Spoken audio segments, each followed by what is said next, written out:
रासोपाको राजनीतिक उपस्थिति थिएन। संविधान बनिसकेको अवस्थामा, त्यो अभ्यासमा गइसकेको अवस्थामा राजनीतिक रूपमा रासोपाको उदय भएको।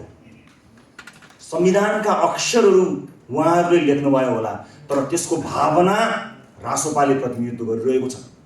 समावेशिता उहाँहरूले अक्षरमा लेख्नुभयो, 33% महिलाहरूलाई दिन्छौँ भनेर उहाँहरूले अक्षरमा लेख्नुभयो, तर त्यसलाई पालना त आफ्नो मन्त्रीमण्डल मार्फत रासोपाले गरिरहेको छ।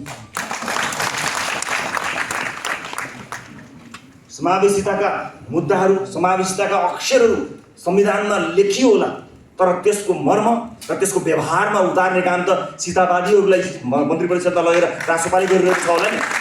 त्यो पूर्ण होइन, हामीले पनि गरिसकेका छैनौँ, तर हुन दिन्छौँ।